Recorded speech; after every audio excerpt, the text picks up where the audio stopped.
Hello, my name's Dr. Julie Buchanan. I'm an obstetrician and gynaecologist at the Mater Mothers Hospital, Brisbane, and I also work with a private group called Eve Health. And I'm here today to talk to you about preconception and pregnancy care for women with type 1 and type 2 diabetes from an obstetrician's perspective. And thank you, Diabetes Queensland, for asking me to speak today. So preconception care, what is this all about and why do we do it? It's actually really important. We really focus on this because it empowers women and it helps to set realistic goal setting and promotes a healthy lifestyle, which is really important, not just in pregnancy, but for ongoing. We always also have a look at diabetes self-management skills, and we want to overall ensure a positive pregnancy experience. And also, ultimately, it will decrease diabetes-related problems in the future. So what does preconception care involve? Like, who is involved? Well, it's a multidisciplinary team, and I'm sure you've heard of this aspect of care before. But from a pregnancy point of view, that team involves an obstetrician like myself, an obstetric physician or an endocrinologist, a midwife, a diabetes educator, a dietitian and a psychologist. And so where do you go for these preconception care multidisciplinary team people? Well, you can do this through a public hospital, or you can start the journey through a private endocrinologist or a private obstetrician. Whichever way you go, you will need a GP referral to access this care. So what happens in these clinics and these talks? So generally the main focus is on glycemic management, and I'm sure you've had a lot of information on this already from Professor McIntyre for one, but also through your own healthcare providers. We really want to make sure that you're proficient in diabetes self-care, and we also need to look at pre-existing complications and other conditions as well that can have ramifications for pregnancy. We do try and provide ongoing education because it's critical for making decisions further on down the track in your pregnancy, and this is particularly so for first-time mums because you've never done this before and you don't know how pregnancy will affect your diabetes or how diabetes will affect your pregnancy. And overall, we want to increase your self-care. We always acknowledge the psychosocial aspect of this as well, because women who come into pregnancy with any sort of medical condition are already feeling a bit stressed about it. There can be some levels of emotional distress, such as anger or guilt or fear, and this can interfere with your enjoyment of pregnancy. And our goal is to emphasise support and minimise this treatment-related stress. You know, there's no doubt about it. We know that diabetes is important. We have to acknowledge it, but it doesn't need to be the main focus of your pregnancy. We want you to enjoy your pregnancy. So this is an important slide. So what are the risks to mother and baby for a woman who has type 1 or type 2 diabetes? Well, there is an increased risk of infertility. There's a risk of congenital malformations, and that generally means that babies can have malformations in limb formation or cardiac defects or difficulties when the spine starts to grow, and this can have an ongoing effect on the baby ongoing. There can be an increased risk of miscarriage, of preterm delivery before 37 weeks of pregnancy.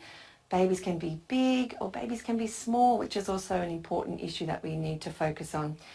Some women with diabetes can progress onto something called preeclampsia, which is high blood pressure in pregnancy, and that is something that needs to be watched for. And there can be a worsening of pre-existing diabetes complications. We know that hyperglycemia is the main driver of this, and glycemic management improves outcomes without a doubt. Specific risks to the baby: there can be birth trauma as a result of a baby being too big, but also if a baby's small, there can be birth trauma as well. Again, the fetal anomalies with the congenital malformations in heart, limbs and spine, preterm birth with ongoing sequelae such as cerebral palsy, increased risk of stillbirth. There can also be neonatal hypoglycemia, particularly when babies are born to mums whose blood sugar levels have been quite high during the pregnancy. There's an increased risk of jaundice and also an increased risk of childhood obesity and diabetes down the track. But it's not all doom and gloom. So from my perspective, when I see you from an obstetrics and gynae point of view, I will always ask you about your menstrual pattern. Is it regular? If you're having a regular period, then I know you're ovulating or releasing an egg from the ovary every month. And this is what needs to occur for a spontaneous conception. What about your periods? Are they irregular? Is there a suggestion of polycystic ovary syndrome? When women have PCOS, there can be irregular ovulation, and that can make it difficult to conceive. Is your period painful or heavy? If you have painful periods, you could have endometriosis, and that can also make it difficult for women to conceive. There's always other health checks, such as a cervical screening test, which used to be called a pap smear, previous sexually transmitted infections such as chlamydia, and that can have ramifications for fertility. And if you're already taking contraception, we talk about it, and I encourage you to keep taking it until you're ready to go. If you're not a first-time mum, then we'll always talk about obstetric history, the numbers of pregnancies that you've had and their outcomes. And there is always, we always record the details of this and obtain medical records from other hospitals if you delivered there. There's also extra history, of course, such as your other medical history, diabetes-related problems, your surgical history, other gynae issues, your family history, particularly in your mother or, say, sister, of their fertility stories. Is there a family history of infertility, as well as other family history or personal history of blood clots, cystic fibrosis, thalassemia? They all can have ramifications for pregnancy. And also talk a lot about psychological and psychiatric history.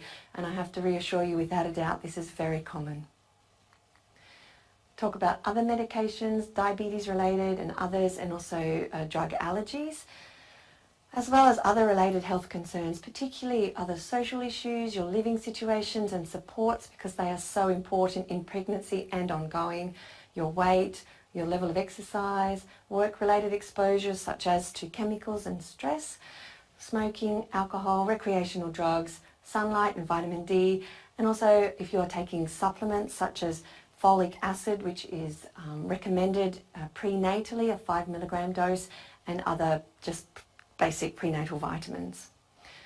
The specific blood test that, from an obstetric point of view, that I focus on is not just your full blood count, liver and kidney check, but also your blood group, your iron studies, thyroid function, and serology for other diseases such as hepatitis B, C, HIV, syphilis, rubella and varicella, which is chickenpox, because that can also have ramifications on babies intrauterine and also once they're born, as well as things like a urinary infection screen.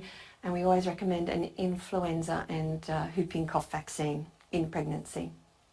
Okay, so we've had all of these preconception checks and we're ready to go. So we go for it. Go and try and conceive. But how hard is it? I think most women spend a lot of their lives trying not to fall pregnant, making sure that their contraception is in check. And so when we say, okay, right, you're ready to go, we almost automatically think it's going to be easy to conceive, but actually it's not. There's a term, fecundability, and this is the probability of achieving a pregnancy in one menstrual cycle. It's quite an accurate descriptor because it recognises varying degrees of infertility across the board. Now, this graph here shows you the probability of conceiving with each cycle number. So in the first month of trying to conceive, your chances are around 30% of conceiving. And that probability decreases as time goes on, but please don't despair. This table then breaks it up into age categories because we know that as a woman ages, her fertility decreases. So a woman aged between 19 to 26 who's trying to conceive, we know that 92% of these women will conceive within a year, 98% within 2 years. When we go down to the age category 35 to 39, we know that about 82% of these women will conceive within 1 year and 90% within 2 years. This graph is not very kind, but it does show you that as a woman ages, her chances of conceiving do decrease. So the annual fertility rate per 100 women not using contraception, when a woman is aged between 20 to 24, 45 to 50% will conceive within that first year. These are women who aren't using contraception and not necessarily trying. And that decreases to the age of 40 to about 10%, 45, about 5% spontaneous conception. So you can see that age is a really important factor. Having said that, infertility, it does involve usually a couple, but not always. The definition of infertility is an inability of a couple to conceive after 12 months of regular intercourse without the use of contraception if a woman is aged under 35. If a woman is aged over 35, we define infertility as trying to conceive for no longer than 6 months. But this definition does not include single mothers by choice, and also those who recognise themselves as LGBTQI, missing a few letters there. And we'll talk a little bit about where to for those women and couples. Studies demonstrate that the large majority of couples, around 80 to 90%, will conceive within the first year of attempted conception, and 95% of couples by the end of the second year. So we don't rush out and say you really need to see a fertility specialist. We say it's always good to just give it a go. Now, with diabetes and rates of fertility, sometimes women who do have diabetes find it a bit more difficult to fall pregnant, and the reasons tend to be obesity or even being underweight, diabetes complications, PCOS or irregular cycles, and other autoimmune diseases such as thyroid disease. But on a positive note, it's not all doom and gloom. Those who've got optimal diabetes management, who maintain a healthy body weight, their chances of conception are higher and close to baseline for all women. So hence you can see the reasons why we really stress upon the importance of preconception care. Now, women with diabetes can also assist reproductive technologies like IVF, but you need to be aware that any IVF procedure can affect glycemic management, and your fertility specialist needs to keep that into consideration, which they will do. So, now that you're pregnant, the fun begins. Sorry for the busy slide. So, when a woman with diabetes type 1 or type 2 does have a positive pregnancy test, we recommend that you book early into hospital for public antenatal care or see a private obstetrician. And like I said, you do need a GP referral for this.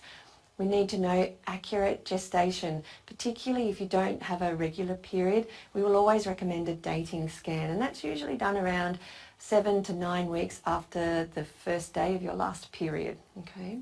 We advise that you link in with the multidisciplinary team to continue care and to start assessing diabetes and complications if the pregnancy was a surprise, because this does happen, as you know. Focus on glycemic management, medications, diet, exercise and weight. And we do stress upon you that the first few weeks of conception are really critical to avoid the risk of congenital malformations. There's no increased risk of chromosomal abnormalities such as Down syndrome in women with type 1 or type 2 diabetes.